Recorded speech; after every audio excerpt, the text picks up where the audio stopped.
네, 여러분 안녕하십니까? 오늘은 8월 23일 월요일입니다.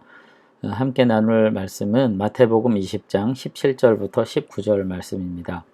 제가 봉독해 드리겠습니다. 예수께서 예루살렘으로 올라가려 하실 때에 12제자를 따로 데리시고 길에서 이르시되 보라 우리가 예루살렘으로 가노니 인자가 대제사장들과 서기관들에게 넘겨지매 그들이 죽이기로 결의하고 이방인들에게 넘겨주어 그를 조롱하며 채찍질하며 십자가에 못 박게 할 것이나 제3일에 살아나리라. 아멘. 네, 오늘 본문을 가지고 예수님의 고난과 죽음에 대한 세 번째 예고라고 하는 제목으로 우리가 마태복음 계속 상고하도록 하겠습니다. 계속해서 이제 신앙과 관계돼서 일반적인 성도들이 갖는 기본적인 그 관심 중에 하나가 뭔가 하면은 보상입니다. 내가 어떤 헌신을 했을 때, 어떤 의로운 일을 했을 때, 가치 있는 일을 했을 때, 내가 그것을 통해서 얻게 될 보상이 무언가라고 하는 생각을 갖는다는 것은 뭐 일반적으로 이해할 수 있는 내용들이잖아요. 그런데 거기에 대한 예수님의 관점, 그리고 하나님의 나라의 관점은 오늘 우리가 가지고 있는 일반적인 관점에서 벗어나는 매우 독특한 것이라는 점을 이전의 말씀을 통해서 계속해서 이야기하신 바가 있습니다. 그런데 놀랍게도 이와 같은 보상에 대한 관심에 집중되어 있던 그 제자들과 일반인들에 대한 기대와는 다르게 오늘 예수님은 우리 인생들을 구원하시고 하나님의 나라를 회복하기 위해서 보상이 아니라 엄청난 희생과 헌신을 감당해야 될 것이라는 사실에 대해서 이제 거듭해서 오늘 이제 세 번째가 되는 거죠. 지금 이야기를 하고 계신 것을 알 수가 있습니다. 제자들이 생각한 어떤 보상이라는 관점은 사실상 예수님께서 예루살렘에 입성하게 되는 순간부터 이제 현실화될 것이라고 하는 그런 기대를 갖게 되는 상황이라는 점에서 예수님이 예고하시는 이 순환에 대한 예고는 제자들에게 매우 충격적인 것일 수 있겠다. 이제 그런 생각을 우리는 하게 됩니다. 본문에 의하면 예루살렘을 향한 여정의 마지막 순간에 결국은 엄청난 고난이 찾아올 것이다. 이렇게 얘기하시는 거죠. 예루살렘이 결코 메시아를 환영하는 장소가 아니라 메시아를 죽이는 장소가 될 것이라고 하는 충격적인 말씀을 지금 이제 하고 있는 것을 볼 수가 있습니다. 어쨌든 마태복음에서는 계속 이러한 관점으로 예수님의 예루살렘 입성에 대한 예고가 이제 나왔었는데, 그러니까 제일 첫 번째는 이제 16장 21절에 나왔던 것이고요. 그 다음에 17장 22절 이하에도 나왔던 것이고, 이제 오늘 읽은 본문 말씀에도 이제 나오고 있습니다.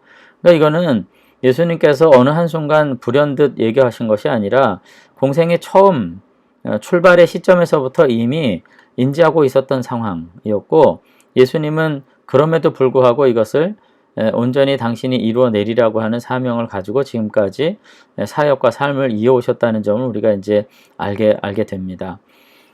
근데 이제 오늘 본문이 가지고 있는 어떤 특이점은 뭐냐면은 예루살렘이 그냥 막연히 예수님께서 죽으실 곳, 뭐 메시아가 마지막 최후를 맞이할 곳이 되리라고 하는 그런 예고에만 그치는 것이 아니라 예수님의 그 죽음의 모습이 좀 더 세부적으로 기술이 되는 거죠. 예수님의 말씀에 의하면은 먼저 당신께서는 대제사장들과 서기관들에게 넘겨지게 될 것이고, 그 다음에는 상시 사용권을 가지고 있었던 유일한 권력자인 로마의 총독에게 넘겨지게 될 것이다. 이방인들에게 넘겨지게 될 것이다. 이제 이렇게 말씀을 하시고 있고요. 두 번째는 이방인들이 예수님께 이제 행할 이제 세 가지 어떤 조치들이 이제 언급이 되는데, 죽음의 과정들이죠. 조롱받고 채찍질 당하고 결국은 십자가에 못 박히게 될 것이다. 지금 이렇게 정리를 하고 있습니다. 이와 같은 내용들은 모두가 다 구약에 지금 어느 정도 예언자들의 말씀 안에 있었던 내용들이에요. 그래서 조롱받는 장면은 이사야 50장, 시편 22편, 또 채찍에 맞고 고통받게 되리라 하는 것은 이사야 50장 6절, 53장 5절 이런 것들이고요. 최후의 죽음, 이와 같은 것들은 이사야 53장 8절에서 9절, 12절 등에 나오는 이와 같은 일련의 선지자들의 말씀을 반영하는 듯한 모습이 여기 지금 나오고 있다는 것입니다.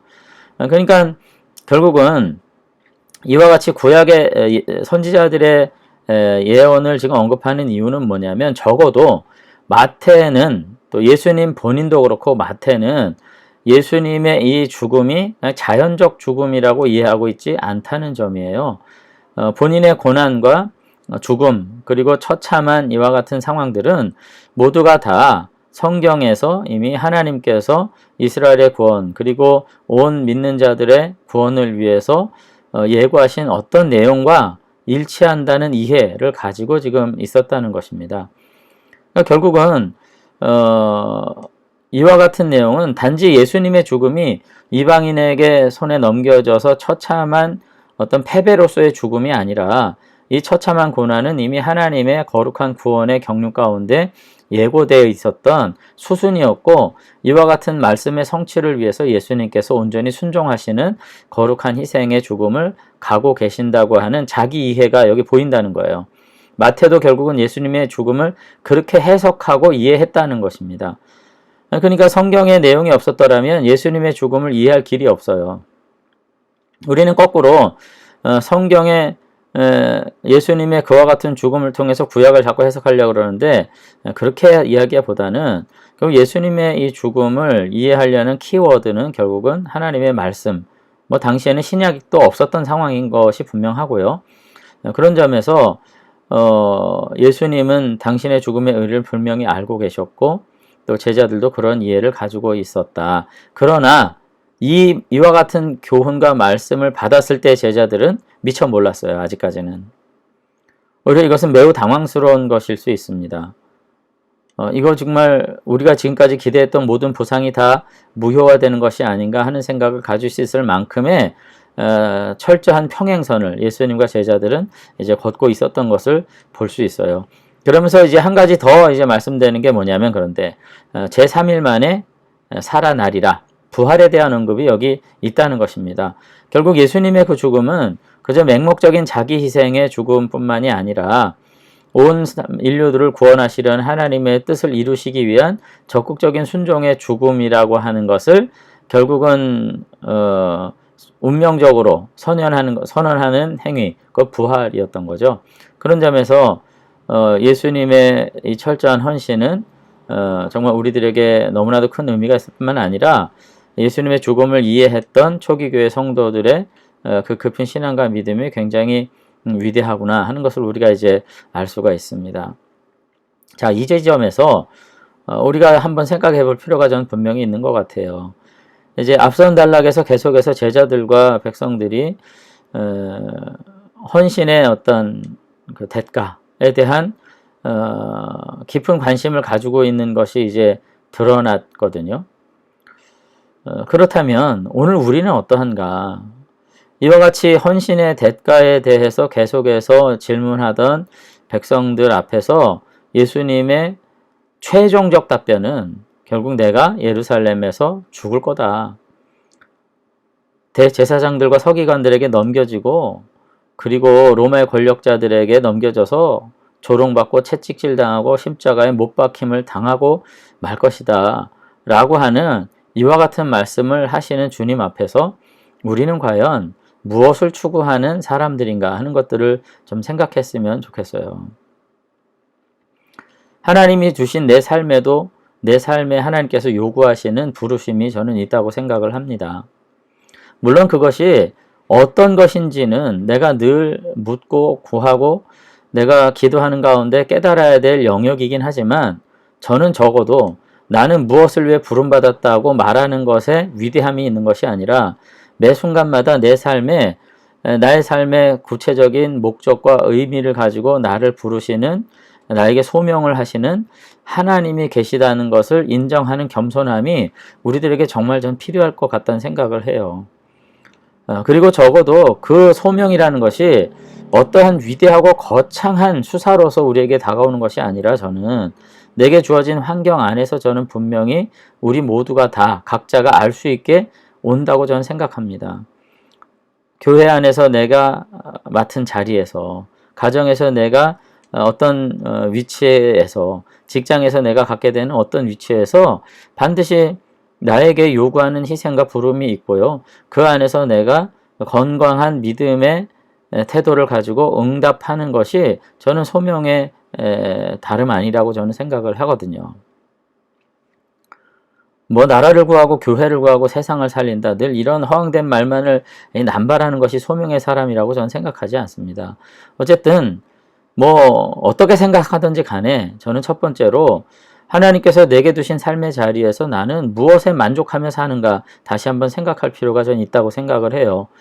우리가 늘 어떤 상황에 처했을 때 내가 감당해야 될 역할에 내가 반응하고 부응하는 사람인지 아니면 그와 같은 상황 속에서 나의 이해와 나의 만족과 나의 보상에만 늘 생각하며 사는 사람들인지 하는 것이야말로 정말 바른 성도의 삶을 사는 것인지 아닌지를 보여주는 태도라고 저는 생각을 합니다.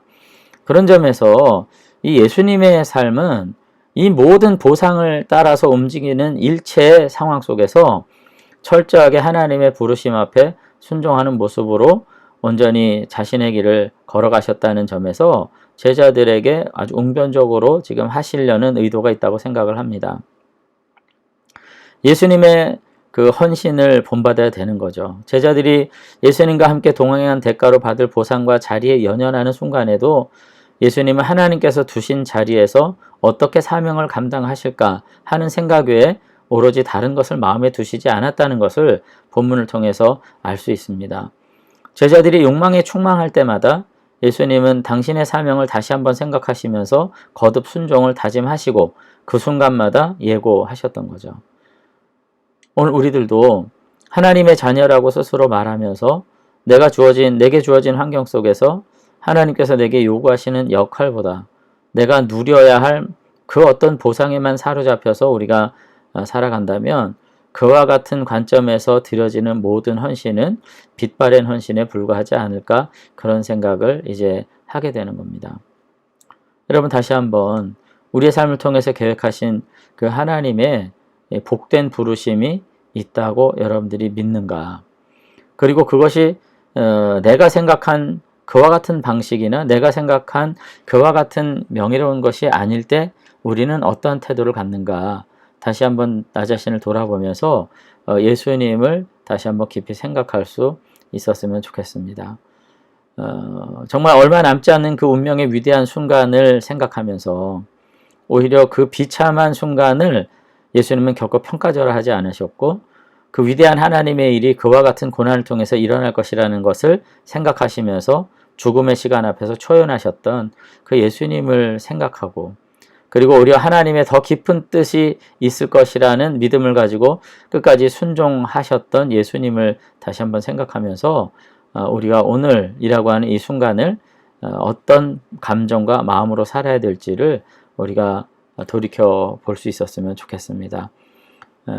정말 한순간도 부끄러움 없는 그런 자유, 돌이켜 내가 내 삶에 대해서 정말 다시 한번 후회 없을 수 있는 그와 같은 자유는 내가 생각한 어떤 욕망을 성취하는 것에서 이루어지는 것이 아니라 오늘 내가 속한 좀 바꿀 수 없는 운명과 같은 환경 속에서 내가 어떻게 나의 삶을 해석하고 하나님 앞에 복되게 드릴 것인가에 달려 있다고 하는 것을 우리가 다시 한번 생각하면서 오늘 마태가 우리에게 전해주는 세 번째 예고에서 지혜를 찾을 수 있는 저와 여러분들이 되실 수 있으면 좋겠습니다. 한번 기도하겠습니다. 네, 하나님 아버지, 오늘 예수님의 세 번째 순환 예고를 통해서 예수님께서 끊임없이 정말 예수님을 이해하지도 못하고 함께 동행은 했지만 끊임없이 자신들의 받을 보상과 자신들의 명예와 자신들의 행복을 추구하는 제자들 속에서 예수님께서는 끝까지 그 비참한 죽음의 자리, 하나님께서 부르시는 그 소명의 자리를 생각하셨음을 우리가 바라보게 됩니다. 하나님, 우리가 인생을 살면서 정말 우리가 마음 둬야 될 자리가 어디였는지 다시 한번 돌이켜 봅니다. 그것은 빛나는 영광과 명예로운 헌신의 자리가 아니라 내가 주어진 삶의 현장 가운데에서 사소하게 소소하게 다가오는 부름 앞에서 내가 믿음으로 반응하게 될 때 그 자리에서 다시금 하나님의 역사는 이어지고 있음을 우리가 기억할 수 있게 되기를 원합니다. 그래서 다시 한번 내가 마음 두고 살아가는 것이 혹 허망한 그 어떤 것에 있지 않은지 돌아보게 하시고 매 순간 그저 초라해 보이지만 정말 그 초라하고 그 간소한 삶의 영역 속에서 마땅히 부르심에 응답하는 가운데 나의 사명을 다할 때 그와 같은 삶이 하루하루가 모여 아버지 하나님의 복된 은총의 날들로 온전히 주어지게 될 수 있다는 것 기억하게 하시고 매 순간 부끄럽지 않은 성도의 삶 살아갈 수 있도록 하나님께서 우리를 붙잡아 주시옵소서. 주님께서 이 한 주간 함께해 주실 줄로 믿사옵고 예수님 이름으로 기도드리옵나이다. 아멘. 네, 한 주간이 다시금 시작되는 월요일을 맞이했습니다. 우리 모두가 다 예수님의 모습을 바라보면서 다시 한번 주어진 나의 삶에 대해서 우리가 어떻게 반응하고 어떻게 믿음으로 순종해야 될지 생각하면서 지혜와 답을 얻어갈 수 있는 저와 여러분들이 되시면 좋겠습니다. 감사합니다.